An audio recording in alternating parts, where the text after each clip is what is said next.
الحمد للہ رب العالمین والعاقبۃ للمتقین والصلاة والسلام علی سید المرسلین۔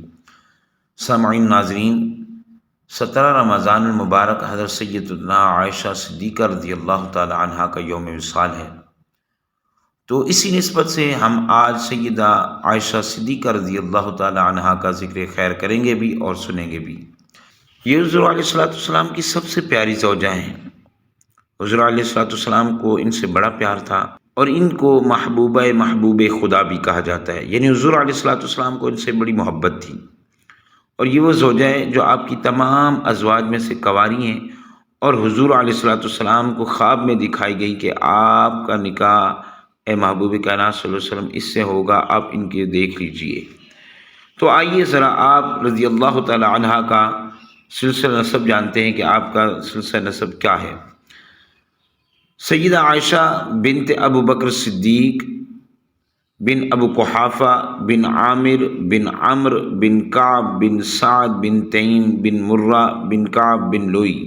آپ رضی اللہ تعالی عنہ کی کنیت ام عبداللہ ہے۔ آپ نے آقا علیہ السلام کی بارگاہ میں عرض کی کہ میری کنیت مقرر فرما دیں، تو حضور نے فرمایا اپنے بھانجے عبداللہ بن زبیر سے اپنی کنیت رکھ لیجیے۔ اور یہ وہ زوجہ ہیں کہ جو حضور علیہ السلام کو خواب میں دکھائی گئیں۔ ام المؤمنین حضرت عائشہ صدیقہ رضی اللہ تعالیٰ عنہ فرماتی ہیں رسول اکرم صلی اللہ علیہ وسلم نے فرمایا تم 3 راتیں مجھے خواب میں دکھائی گئی۔ ایک فرشتہ تمہیں ریشم کے ایک ٹکڑے میں لے کر آیا، اس نے کہا یہ آپ کی زوجہ ہیں، ان کا چہرہ کھولیے۔ بس میں نے دیکھا تو وہ تم تھی۔ میں نے کہا اگر یہ خواب اللہ تعالیٰ کی طرف سے ہے تو وہ اسے پورا کرے گا۔ حضرت عبداللہ بن عمر رضی اللہ تعالیٰ عنہ فرماتے ہیں کہ نبی کریم صلی اللہ علیہ وسلم نے فرمایا میرے پاس جبریل آئے اور پیغام سنایا کہ اللہ تعالیٰ نے آپ کا نکاح عائشہ بنت ابو بکر رضی اللہ تعالیٰ عنہ سے فرما دیا ہے، اور ان کے پاس عائشہ صدیقہ رضی اللہ تعالیٰ عنہ کی ایک تصویر تھی۔ یعنی یہ وہ سیدہ ہیں کہ جن کا نکاح اللہ تبارک و تعالیٰ نے نبی علیہ السلام سے فرما دیا تھا۔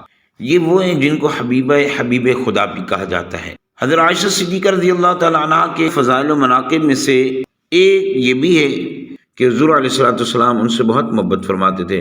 سیدہ عائشہ صدیقہ رضی اللہ تعالیٰ عنہ فرماتی ہے کہ ایک دفعہ رسول کریم صلی اللہ علیہ وسلم اپنی نالین مبارک کو پیوند لگا رہے تھے، جبکہ میں چرخہ کاٹ رہی تھی۔ میں نے حضور اکرم صلی اللہ علیہ وسلم کے چہرے پر نور کو دیکھا کہ آپ صلی اللہ علیہ وسلم کی پیشانی مبارک سے پسینہ بہہ رہا تھا، اور اس پسینے سے آپ صلی اللہ علیہ وسلم کے جمال میں ایک ایسی تابانی تھی کہ میں حیران تھی۔ حضور اکرم صلی اللہ علیہ وسلم نے میری طرف نگاہ اٹھا کر فرمایا کس بات پر حیران ہو؟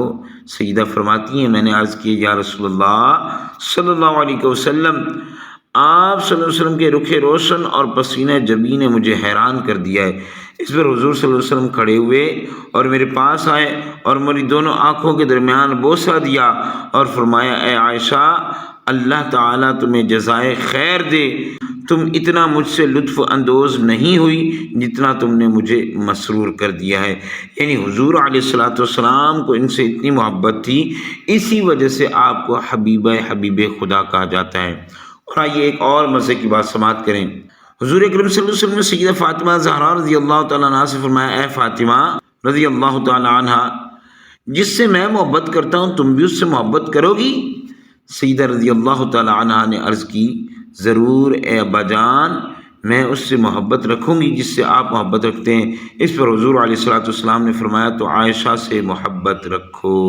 اور ذرا دیکھیے کہ صحابہ کرام کے بعد تابعین بھی حضور علیہ السلام کی اس زوجہ کا جب ذکر کرتے تو وہ بھی آپ کو حبیب خدا کہتے۔ تو حضرت مسروق رضی اللہ تعالیٰ عنہ اکابر تابعین میں سے ہیں، جب سیدہ عائشہ صدیقہ رضی اللہ تعالیٰ عنہ سے روایت کرتے تو فرمایا کرتے تھے مجھ سے حدیث بیان کی صدیقہ بنت صدیق محبوبہ رسول اللہ صلی اللہ علیہ وسلم نے، یا کبھی اس طرح حدیث بیان کرتے اللہ کے حبیب کی محبوبہ جن کی پارسائی کی گواہی آسمان سے نازل ہوئی۔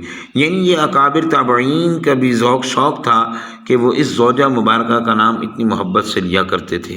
اور آپ کے ناز و نعم کا یہ عالم تھا، ناز و نیاز کا یہ عالم تھا۔ سیدہ عائشہ صدیقہ رضی اللہ تعالیٰ عنہا کو محبوب کائنات صلی اللہ علیہ وسلم کے ساتھ گفتگو کرنے میں بہت قدرت تھی، اور وہ جو چاہتی بلا جھجک عرض کر دیتی تھیں، اور یہ اس قرب و محبت کی وجہ سے تھا جو ان کے مابین تھی، یعنی حضور علیہ الصلوۃ والسلام کے درمیان اور جو حضرت عائشہ صدیقہ رضی اللہ تعالیٰ عنہا کے درمیان محبت تھی، اس محبت کی وجہ سے آپ حضور علیہ الصلوۃ والسلام سے بلا جھجک گفتگو کر لیا کرتی تھی، کیونکہ حضور ان سے محبت فرمایا کرتے تھے۔ حضرت ام المؤمنین عائشہ صدیقہ رضی اللہ تعالیٰ عنہ فرماتی تھیں، بے شک اللہ کی نعمتوں میں سے مجھ پر یہ بھی ہے کہ حضور اکرم صلی اللہ علیہ وسلم کا وصال میرے گھر میں اور میری باری میں میرے سینے اور گلے کے درمیان ہوا، اور اللہ تعالیٰ نے میرے اور ان کے لعاب کو ان کے وصال کے وقت جمع فرما دیا۔ عبد الرحمن رضی اللہ تعالیٰ عنہ میرے پاس آئے، ان کے ہاتھ میں مسواک تھی اور رسول کریم صلی اللہ علیہ وسلم مجھ پر ٹیک لگائے ہوئے تھے، تو میں نے حضور صلی اللہ علیہ وسلم کو دیکھا کہ مسواک کی طرف دیکھ رہے ہیں۔ میں نے پہچانا کہ حضور صلی اللہ علیہ وسلم مسواک کو پسند فرماتے ہیں۔ میں نے پوچھا آپ کے لیے مسواک لے لوں؟ تو آپ صلی اللہ علیہ وسلم نے فرمایا کہ ہاں، میں نے مسواک لی، مسواک سخت تھی، میں نے عرض کی اسے نرم کر دوں؟ تو آپ صلی اللہ علیہ وسلم نے سر کے اشارے سے فرمایا کہ ہاں، تو میں نے اپنے منہ سے چبا کر اسے نرم کر دیا۔ پھر حضور علیہ الصلوۃ والسلام نے اس کو اپنے منہ میں پھیرا، اس طرح میرا اور سرور دو جہاں صلی اللہ علیہ وسلم کا لعاب جمع ہو گیا۔ یعنی آپ فرماتی ہیں یہ بھی مجھ پر اللہ تبارک و تعالی کی نعمتیں ہیں کہ مجھے یہ اتنے سارے مقامات اور حضور کے ساتھ اتنے قرب و معیت کا موقع ملا۔ حضرت سیدنا فاروق اعظم رضی اللہ تعالیٰ عنہ نے رسول اللہ صلی اللہ علیہ وسلم سے عرض کی، ام المومنین پر افطرا کرنے والے منافقین قطعاً جھوٹے ہیں، کیونکہ اللہ تعالیٰ نے آپ صلی اللہ علیہ وسلم کو اس سے محفوظ رکھا کہ آپ صلی اللہ علیہ وسلم کے جسم اطہر پر مکھی بیٹھے، اس لیے کہ وہ نجاست پر بیٹھتی اور اس سے آلودہ ہوتی ہے۔ تو جب اللہ عز و جل نے آپ صلی اللہ علیہ وسلم کو اتنی سی بات سے بھی محفوظ رکھا، پھر یہ کیسے ہو سکتا ہے کہ آپ صلی اللہ علیہ وسلم کو ایسے کی صحبت سے محفوظ نہ فرماتا جو ایسی بے حیائی سے آلودہ ہو؟ تو اس سے پتہ چلا کہ سیدنا عمر فاروق رضی اللہ تعالی عنہ بھی آپ رضی اللہ تعالی عنہ کی پاکی کا اقرار کرتے تھے۔ سیدنا عثمان غنی رضی اللہ تعالیٰ عنہ ارشاد فرماتے ہیں، بے شک اللہ تعالیٰ نے آپ صلی اللہ علیہ وسلم کے سائے کو زمین پر نہیں پڑنے دیا، اس لیے کہ کوئی شخص اس سائے پر اپنا پاؤں نہ رکھے، تو جب کسی کو آپ صلی اللہ علیہ وسلم کے سائے پر پاؤں رکھنے کا بھی موقع نہ دیا تو آپ صلی اللہ علیہ وسلم کی زوجہ کی آبرو پر کسی کو کیسے اختیار دے دیتا۔ یعنی حضرت عثمان غنی رضی اللہ تعالیٰ عنہ بھی فرماتے ہیں کہ حضرت سیدہ رضی اللہ تعالیٰ عنہا ہر طریقے سے پاک تھی، اور حضرت سیدنا علی المرتضیٰ کرم اللہ تعالی وجہہ الکریم فرماتے ہیں، بے شک جبریل نے آپ صلی اللہ علیہ وسلم کو اس بات پر بھی مطلع کیا کہ آپ صلی اللہ علیہ وسلم کی نعلین پر میل لگا ہوا ہے، اور آپ صلی اللہ علیہ وسلم سے عرض کی کہ اسے اپنے پاؤں سے ہٹا دیجئے، اتار دیجئے، کیونکہ اس میں میل لگا ہوا ہے۔ لہذا اگر ایسی کوئی بات ہوتی تو حضرت عائشہ صدیقہ طیبہ طاہرہ رضی اللہ تعالی عنہا کو الگ کرنے کا حکم بھی نازل ہو جاتا۔